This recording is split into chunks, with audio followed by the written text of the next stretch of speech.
So hello दोस्तों, आज हम देखने वाले हैं फिशर का एक और नया गेम। ठीक है। तो इस गेम में फिशर वाइट है और ब्लैक्स हैं रोसेटो हेड्स। ये गेम 1959 में खेली गई थी। ओके। तो ये गेम बहुत ही फेमस है और ये माई 60 मेमोरेबल गेम्स में से ही एक है। ठीक है। तो इस गेम को देखते हैं हम लोग। तो वाइट यहाँ पे E4 C5। इस गेम में भी सिसिलियन खेली गई थी। ठीक है। तो NF3 E6। और जब जब ब्लैक E6 खेलता है तो हम इसे टेक्स टेक्स नाइट C6 के बाद यहाँ पे दो चॉइस है। जैसे अगर नाइट C6 खेलता है तो हम इसे पॉल्सन या टेमिनोव सिसिलियन कहते हैं। ठीक है। और अगर यहाँ पे A6 खेल जाएगा तो ये कान सिसिलियन हो गया। सिसिलियन कान भी हम इसे कहते हैं। ठीक है। तो C4 यहाँ पे दो चॉइसेस होती है वाइट के पास ज्यादातर। वैसे तो बहुत सारे डेविएशन हैं, like bishop D3, knight C3 और sometimes A3 is also possible. Okay.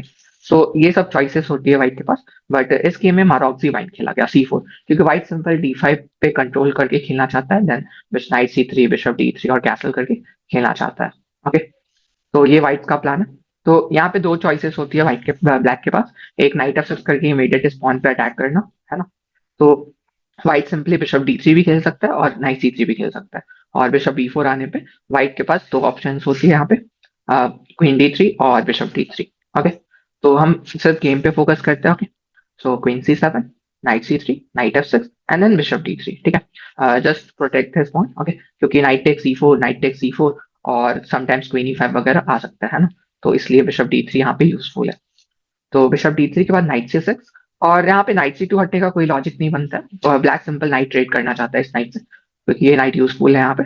तो bishop E3, knight takes D4, bishop takes C4 और बिशप C5। तो जनरली सिसिलियन में ब्लैक करता क्या है कि वो एंड गेम में जाता है ताकि वो इस हाफ ओपन C5 का यूज कर सके। ठीक है।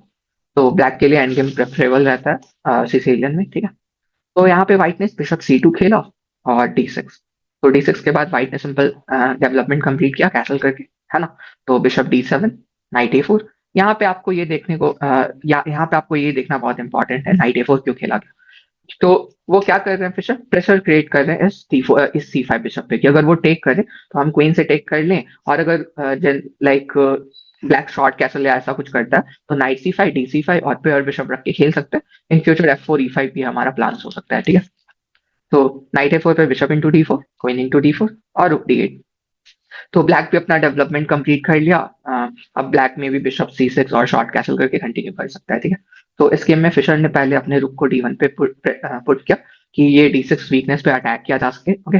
सो शॉर्ट कैसल, रुक C1 and then queen A5।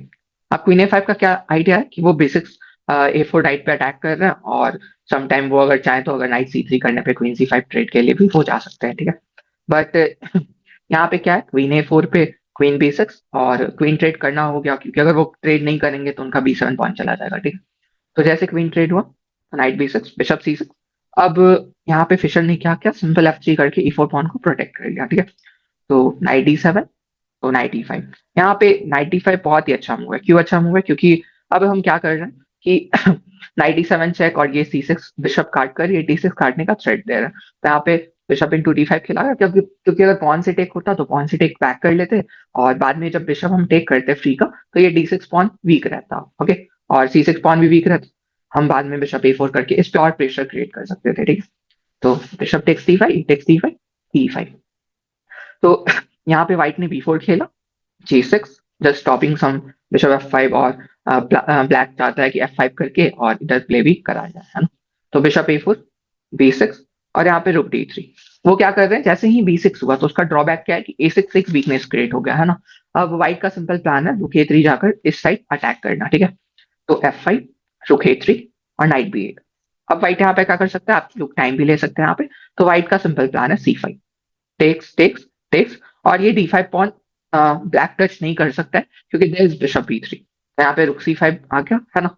तो किंग G7, रुक B3। अब व्हाइट सिंपल जाना चाहता है दोनों रुक को 7th रैंक पे लेके, और ये एक प्रोटेक्टेड ये एक पास पॉन है, सिंपली प्रोटेक्टेड पॉन नहीं है, क्योंकि कोई भी पॉन इस पॉन को प्रोटेक्ट नहीं कर रहा है ना। तो रुक F7, D6। अभी भी टेक नहीं कर सकता है, क्योंकि ये कुछ टैक्टिकल आइडियाज यूज कर रहे हैं फिशर कि ये नाइट कट जाएगा, है ना। और जैसे नाइट D7 खेला गया, रुक C7। आप लोगों को भी पता है कि 7th रैंक में रुक कितना इंपॉर्टेंट होता है ना। तो नाइट F8 और रुक B7।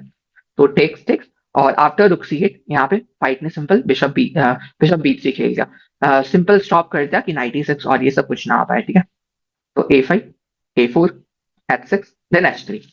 तो अब सब वेटिंग मूव कुछ कर रहे हैं कि व्हाइट क्या करना चाहता है और ब्लैक क्या करना चाहता है। एंड गेम में क्या होता है कि एक-एक मूव हमारे लिए बहुत इंपॉर्टेंट होता है। अगर हम कुछ गलत मूव दे देंगे तो हमारा लॉस्ट हो सकता है ना? तो ZEE5, जी4, F takes जी4, H takes जी4।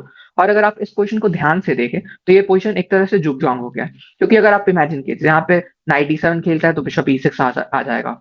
King F6 आता है तो हम किंग को इधर से ला सकते हैं स्पॉन पे अटैक करने के लिए। आई मीन ब्लैक कुछ भी नहीं कर सकता है क्योंकि अगर कुछ भी चलता है तो उसका कुछ ना कुछ ड्रॉबैक है और वो लॉस्ट हो जाएगा। ठीक है? तो यहाँ पे जैसे एच टेक्स जी4 खेला गया, रोसेटो ने इस पोजीशन में रिजाइन कर दिया। तो आई थिंक आप लोगों को ये गेम बहुत अच्छा लगा होगा, कैसे वीकनेस का यूज किया गया, हर एक चीज का ड्रॉबैक देख के उन्होंने पूरा अटैक किया है ना। तो ये मारोक्सी माइंड का गेम था और आई थिंक आप लोग को पसंद आया। अगर पसंद आया तो सब्सक्राइब करें, लाइक करें और बस वीडियोस देखते रहे। Thank you.